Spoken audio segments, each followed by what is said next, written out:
এসেছি বাড়ির পাশে দাদার ছেলের উপনয়নে, আমি আর মানস দা। তো আজকে সেই উপনয়ন তোমাদের সঙ্গে শেয়ার করো। ব্রাহ্মণদের উপনয়ন কেমন হয় অনেকে হয়তো দেখতে চাও, তো চলো ব্লগটা স্কিপ না করে কন্টিনিউ দেখতে থাকো। ভালো লাগলে ছোট করে একটা সাবস্ক্রাইব করে দিও।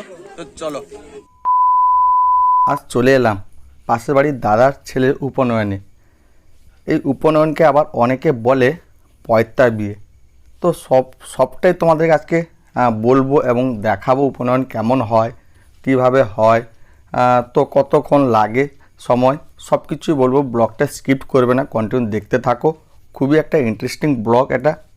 তো সকাল সকাল চলে এলাম পাশের বাড়ির দাদার ছেলে উপনয়ন, আমাদেরকে নিমন্ত্রণ করেছে, সেই উপনয়নে চলে এলাম। কিন্তু এই উপনয়নকে অনেকে আবার পয়তা বিয়ে বলে, কেননা এটা পুরোটাই বিয়ের মতন হয়। যেমন বিয়েতে প্যান্ডেল হয়, গায়ে হলুদ খেলা হয়, বা তোমার জল ছাওয়া হয়, সব কিছু হবে। তো আজকে এরই উপনয়ন হবে, বা এরই পয়তা বিয়ে। এবং বিয়েবাড়িতে সবাই এলে যেমন উপহার দেয়, সেই রকম দেখো যারা নিমন্ত্রিত ব্যক্তি এসছে সে ব্রহ্মচারী হাতে উপহার দিচ্ছে।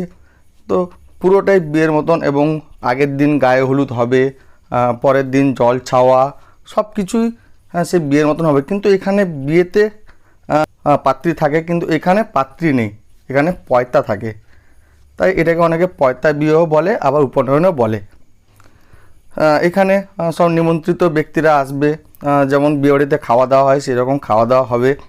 তো সব কিছুটাই হবে বিয়ের মতন, কিন্তু কিছু কিছু জিনিস আলাদা থাকে এখানে। তো এখন দেখো সেই যজ্ঞকুণ্ডুর সামনে পয়তা বিয়ে বা উপনয়ন হচ্ছে, ব্রাহ্মণরা বসে রয়েছে। আমরাও এখানে চলে এলাম সকাল সকাল, যেহেতু বাড়ির পাশে দাদা ছেলের উপনয়ন। তো খাওয়া দাওয়াও এখানে হবে ভালো। তো আমরা সেই খাওয়া দাওয়াও করবো এখানে। তো এখন দেখো সেই উপনয়ন চলছে। আর এখানে অনেক রীতি রয়েছে, যেগুলো হচ্ছে তোমাদের একে একে বলছি। তো এইখানে সেই চরু রান্না হয়। চরু যেটা হচ্ছে দু রকমের, একটা অন্ন চরু আর একটা ঘি চরু। অন্ন চরু যেটা রান্না হয় সেটা তোমার বদ্ধ ঘরের মধ্যে, কেউ কারোর সাথে কথা বলবে না, একদম আলাদাভাবে সেটা রান্না হবে। এবং সেই চরু দিতে গেলে বাড়ির সব গুরুজনরা, মা বাবা সবাই দিবে, উপবাস থাকতে হয় সেটা দেওয়ার জন্য। আর যেটা ঘি চরু থাকে সেটা তোমার খেয়ে দিতে পারো। তো এখন দেখো সে ব্রহ্মচারী পয়তা দেওয়া হচ্ছে, পয়তা সুতো যেটা, এটা অনেকে আবার যজ্ঞ সুতো বলে, অনেক রকম অনেকে বলে। তো এটা পয়তা যেহেতু, এবং এখন ব্রহ্মচারীকে এখানে পুরো বিয়েতে যেমন যাওয়ার আগে সাজানো হয়, যে একটা বর যখন বিয়ে করতে যায় পুরো সেম টু সেম সাজানো হবে এখানে, সেটা তোমাদের দেখাবো। এবং 3টি দাগ টেনে যে পরীক্ষা হয় সেটাও তোমাদের দেখাবো। তো এখন আমরা দাঁড়িয়ে উপনয়ন দেখছি। তো এখন আমার সঙ্গে আমার ভাগ্নে দাঁড়িয়ে রয়েছে, আমিও দাঁড়িয়ে রয়েছি, তোমার সঙ্গে কথা বলছি এবং উপনয়ন দেখছি।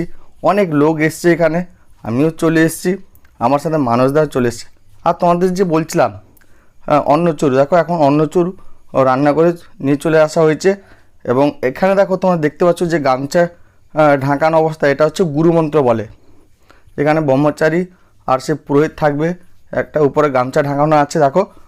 তো এটাও সে গুরুমন্ত্র বলে।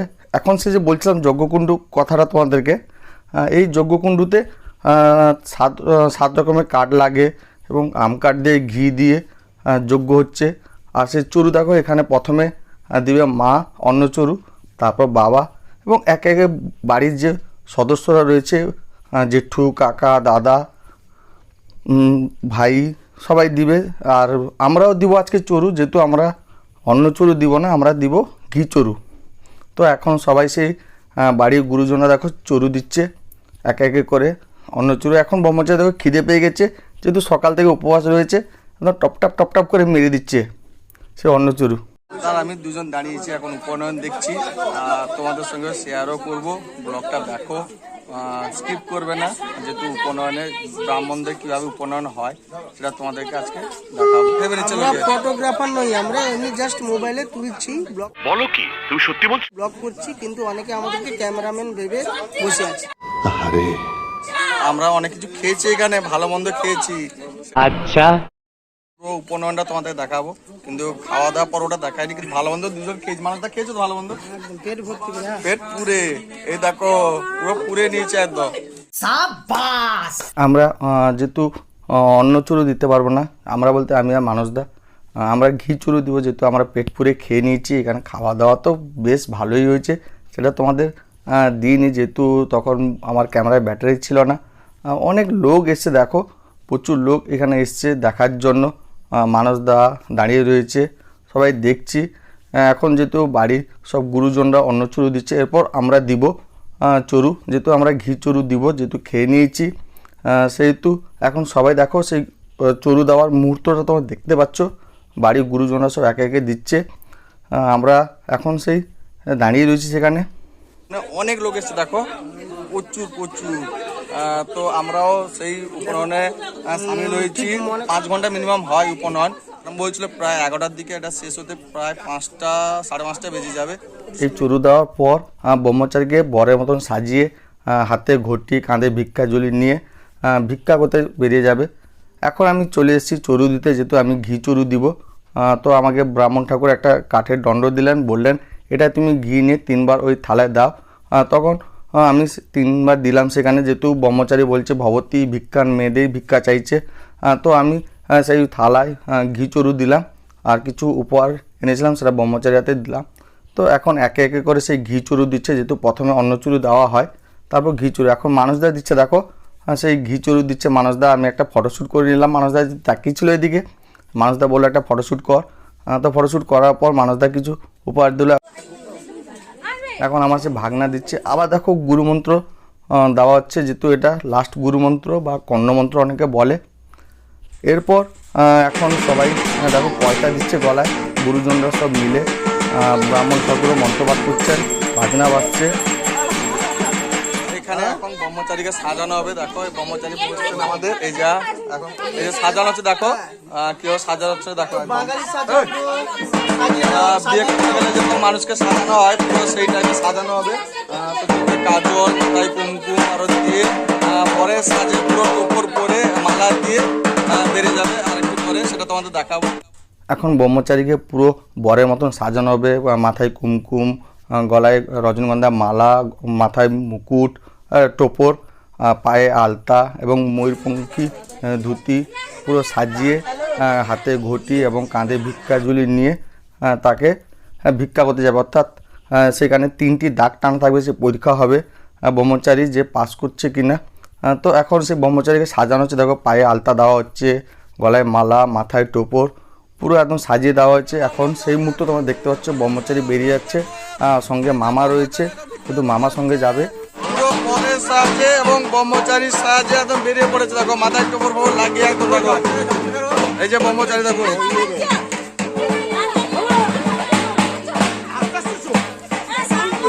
সবাই এখন বেরিয়ে পড়েছে, দেখো রাস্তায় একদম ব্রহ্মচারী যাচ্ছে। এই যে আমরা সামনে আছি, দেখো পিছনে অনেকে, দেখো প্রচুর প্রচুর একদম মানে পুরো পাড়া ভর্তি হয়ে বেরিয়েছে। তো আমরা এখন যাচ্ছি সেই 3টে যে দণ্ডি কাটা হবে, যেখানে ব্রহ্মচারী তার পরীক্ষা দিবে। তো সেই জায়গাটা তোমাদেরকে নিয়ে যাব, দেখাবো যে কেমন পরীক্ষা দেয় ব্রহ্মচারী। তো চলো, তো এখন যাচ্ছি। দেখো সবাই লাস্টে দেখো প্রচুর লোক, দেখো কত লোক, দেখো সঙ্গে দেখো প্রচুর লোক যাচ্ছে, যেহেতু বিয়ে করাতে গেলে যেমন বরের সঙ্গে অনেকে যায়, সেরকম ব্রহ্মচারীর সাথে অনেকে যাচ্ছে, মাথায় টোপর, হাতে ঘটি, কাঁধে ভিক্ষা ঝুলি। পিছন দেখতে পাচ্ছ অনেক লোক, আমরা সামনে রয়েছি। প্রচুর লোক এসছে যেহেতু এই উপনয়নটা দেখার জন্য। এবং এখন সেই 3টি দাগ টানার যে পরীক্ষা সেটা তোমাদের দেখাবো। এখন ব্রহ্মচারী দেখো হাঁটছে এবং সবাই ফটো তুলছে, গুটি গুটি পায়ে এগিয়ে যাচ্ছে সেই মুহূর্তটা যেখানে তোমাদের বলছিলাম যে পরীক্ষা হবে ব্রহ্মচারী। এখন ব্রহ্মচারী সেই জায়গায় চলে এসছে যেখানে দেখো 3টি দাগ টানা রয়েছে এবং ব্রাহ্মণ ঠাকুর পুজো করছে। এই সেই 3টি দাগের কথা তোমাদের বলছিলাম, যেখানে ব্রহ্মচারী দাগের পরীক্ষা হয়। তো এই 3টি দাগ পেরিয়ে গেলে নাকি ব্রহ্মচারী হয়ে যায়, তাকে তখন আর ঘরে ফেরানো হয় না। তো এরকম রীতি রয়েছে। এখন ব্রহ্মচারী দাঁড়িয়ে রয়েছে, দেখো পাশে মামা রয়েছে, তার পাশে দাদা কাকু সবাই রয়েছে, আমিও মাঝখানে দাঁড়িয়েছি। প্রচুর লোক চারদিকে ঘিরে রয়েছে। এখন সেই মামার সঙ্গে থাকবে, দেখো ব্রহ্মচারী সামনের দিকে আসছে। তো এখন দেখা যাক সেই মুহূর্তটা তোমরা দেখতে পাচ্ছ যে কেমন কি হয়। এই দেখো 2টো দাগ পেরানোর পর মামা একদম কাঁধে তুলে নিয়েছে, যেহেতু এই দাগ পেরানোর পর আর সে পায়ে হেঁটে যাবে না, তাকে কাঁধে বা কোলে তুলে নিয়ে যাওয়া হবে। যেমন বর বিয়ে করে আসার পর যেমন আনন্দ করে বাড়ি ফিরে, সেরকম সবাই নাচতে নাচতে আবার বাড়ি থেকে ফিরে যাচ্ছে। তো ফ্রেন্ডস, ব্লগটা এখানে শেষ করে দিলাম। ভালো লাগলে ছোট্ট করে একটা লাইক শেয়ার সাবস্ক্রাইব করে দিও।